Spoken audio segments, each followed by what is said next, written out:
A very good evening to one and all. In today's interactive session, we have with us Dr. Gargi Roy Goswami ma'am and Mr. Rajavarman Kittu sir. So in this session, we'll be discussing about the upcoming course on dental genomics. So we'll be addressing the various commonly asked questions that many participants or many viewers have in mind. So these are set of framed questions that I'll be asking. Hope they help to serve many of the doubts that you might be having. Welcome, Gargi ma'am. Thank you, Dita. How are you? I'm good, ma'am. So, ma'am, what is this dental genomics all about? Basically, if we take what is genomics, maybe I can modify your question. I hope I'm audible clearly. Yeah, Yeah. yeah. So, genomics is all about related to our human genome. Not only human genome, but it's related to genome, if I put it that way. And what is genome? As you know, it's all about the play of DNA. So we just try to play around with DNA and try to get information out of it, whatever is stored in that.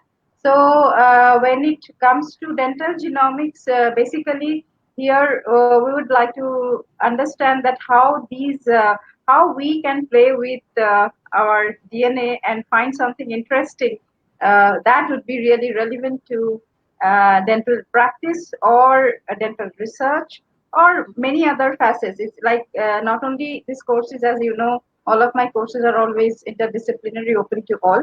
So it's more of a application based, technology based, and application based curriculum that we have come up with. Yeah. Okay. So, ma'am, how useful is this course on genomics when it comes to applications in dentistry? Okay, that I think that's a good question. Here I can tell you two things. Like I might give you examples because it's not possible to tell too many things in a short span of time. Because as you know, these technologies or genomics as such, it's not only one branch. It's give you two hand information. Okay, like you know what is at health, what keeps you at health, or what is physiological, as well as in the other hand you also come to know that what is going wrong and how you can actually go ahead about it. So basically when it comes to clinic, like when the question that you asked coming to that how it is applicable in dentistry, well, let me give you first one example. If there wouldn't have been genomics, then there wouldn't have been a knowledge on what we talk about, the microorganisms that we cannot culture from the mouth. And today we know about it. So this information came up only through, only through this kind of technology. So as a whole, you can say that it's like as genetics can be mother of science and biology rather, not science. Then genomics is actually the application part. Well, I'm talking too much of genomics because as you know, Mr. Rajavarman is a specialist in the field. So I'm a little scared, but still I'm just taking my own time to, to speak about it. Well, so when it comes to clinical applications, as I said with one example, second example is that we talk about cancer, oral cancer, one of the greatest menace on earth, right, globally. So oral cancer, there are many aspects. It's not only about what is oral cancer or what treatment we are going to do, but it is more about understanding the disease and is there any way that we can find out susceptibility to the oral cancer, or is there any way where we can understand that whether a lesion, like as you are even Udita, you are a specialist, so I am again scared to talk in front of all the specialists. But then let me just put it in my own simple way that like as you know, Udita, like when you screen patients, you see this oral pre-malignant lesions, and they come in varied array of forms, but sometimes even with biopsy or the conventional techniques, it is not possible to give that, even as clinicians we are not able to understand whether this particular lesion will go to malignancy or not. Even after biopsy, maybe repeated biopsy, we just have no other option rather to wait, and maybe we see that this patient comes back after some few years.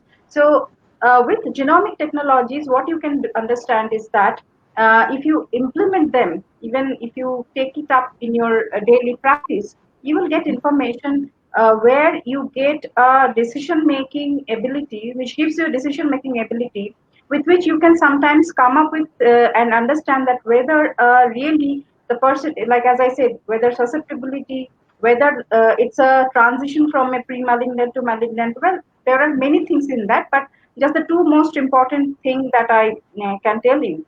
And also like the bread and butter of dentistry, that is dental caries. So dental caries, if you want to see, if you just want to see out of your interest that whether a person is susceptible or not, particularly this will be very applicable in case of special, I mean, dentists who are specialists in dealing with children.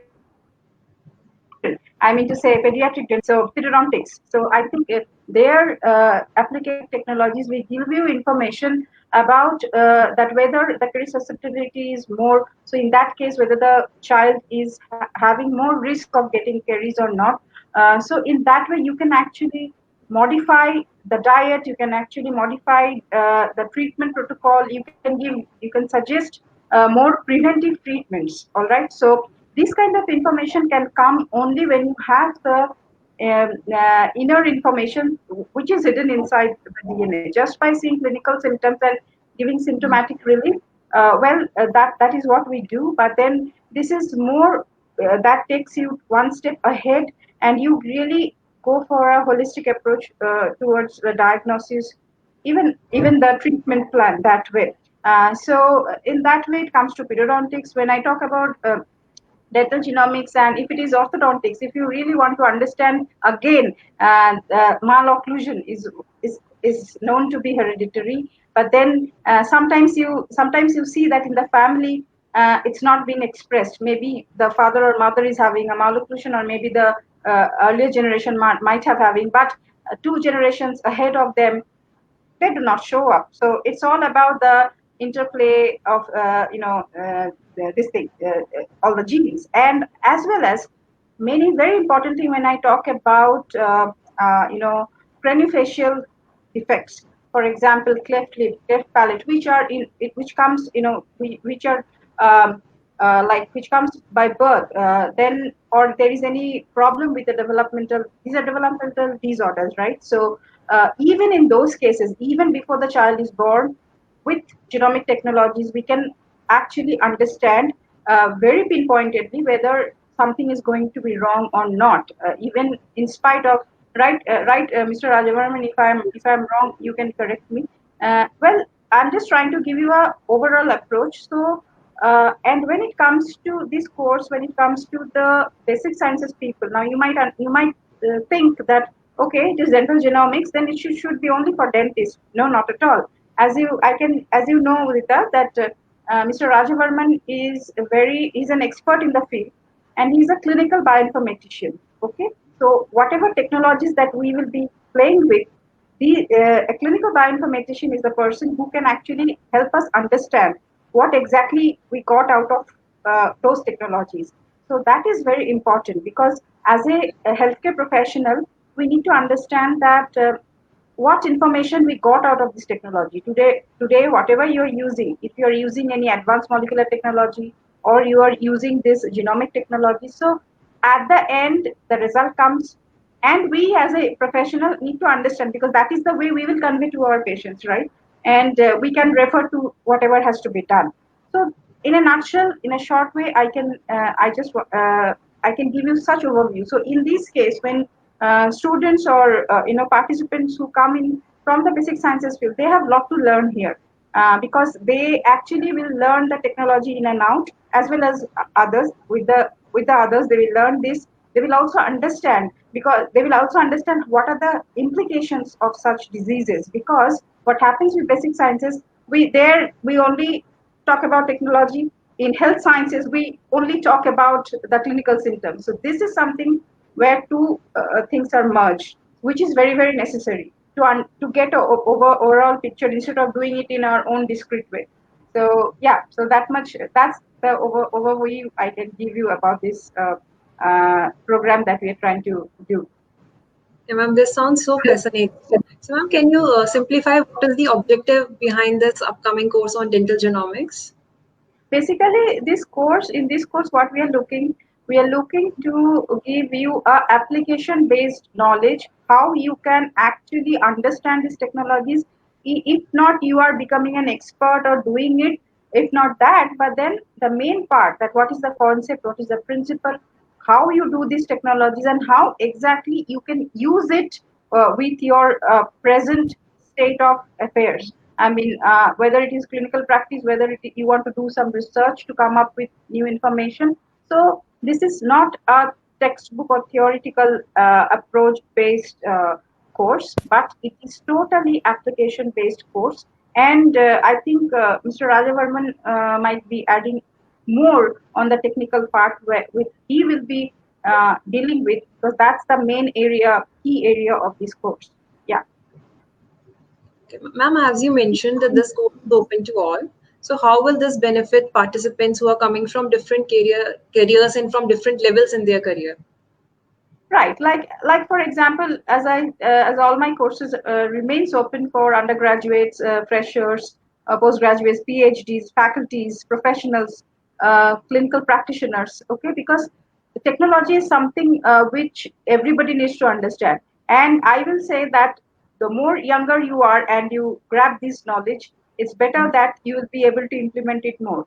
So that is one thing. For undergraduates, it will be a new field where they will learn how to use this technology, how to implement them, and they will see how they can take forward with this kind of information, what kind of career pathways, little not conventional pathways they can choose. So definitely it will help them in that way. Obviously, for postgraduates and PhDs, it will definitely help them to understand how to carry forward their research work at present if they're running something, or maybe in the future. And definitely for faculties also, it stands the same. And for clinical practitioners, there are ways with which you can actually take up these technologies. There are many service providers in India with which you can take up these technologies and you can refer patients. And definitely with that, you can also add on some revenue to your clinical practice. So it's open to everybody. Thank you, ma'am. Thank you for your wonderful insights. So, welcome, ma'am. Ma'am, next set of questions, sir, I have for you. Yeah, thanks. Yes. So, sir, lately we have been listening about gene sequencing or DNA sequencing. So, sir, I wish to ask that is this limited only to research or can be incorporated in the daily practice also? Yeah, I agree that after Human Genome Project, the NGS looks like a buzzword actually. In research, as you can see, there are many multi-centric projects are going on, and it's very promising. It's giving the promising results also. So in that way, the most of the research which is happening is related to the oral disease. That's what we are seeing in the genomics era, I would say. And in clinical practice, both in oncology and the neurology, it has been widely used. They are using the next generation sequencing in full fledged, right? But with respect to the dental ADA, even though they didn't come up with the clear guidelines, but they have released set of genes which has to be looked into when there is a condition, certain conditions. So in that way, we are in middle of the I would say this is a starting of the new findings in the dental field, in the clinical side. So say there are some hospitals who are doing in daily basis, applying the genomics in daily basis. Okay, thank you, sir. So, sir, can you please mention about three main stream areas in clinical science where where this genomics field can be incorporated? I think ma'am already covered, but still I'm just repeating almost the same, but in different angle. So oral cancer is the top first because that is a higher priority, which has been widely seen in India because that has to be first always. The second thing goes for the dental conditions, which is specific to single genes, which is responsible. So that is the second priority because we can always we have some remedies for those things. And the third thing comes for the complex disease, probably where multiple genes are involved, probably the rare syndromes or the conditions where the dental abnormalities is strongly connected. So that is the third thing which I would like to highlight. So these are all the key things which has to be looked into. Yeah. So, sir, in this upcoming course on dental genomics, do students get a feel of hands-on approach along with the technical aspects? Yes, there are hands-ons. I'd like to highlight a couple of them here. One is they will be given set of variants and they will be asked to find out the significance of it. In the sense, they should come up with, if the variant is given to them, what is the significance, whether it is going to be if there is a therapy recommendation available or not, whether it is clinically significant or not, how it is significant, those details they have to figure out. Those kind of exercises are there. Apart from that, there will be set of cases will be given. There will be set of scenarios will be given to the participants. They have to come up with a proper test for the given cases. So that's one kind of exercise there will be there. Apart from that, we will be explaining in and out about if we given an NGS report, what are the things has to be you should be knowing and how will you take it forward. So that will be explained in detail. So in that way, there are many hands-ons are there. Okay, thank you so much, sir, for enlightening us on these advanced technologies. And I hope that with the insights from both the experts, many of the doubts that you might be having in your mind are now answered. And for more queries, you can visit the website, which is genedent.com. And this course starts from 18th of September, and the registrations are already open. And for any other queries, you can go to the website, or you can drop in your comments in this Facebook also. We'll get back to them very soon.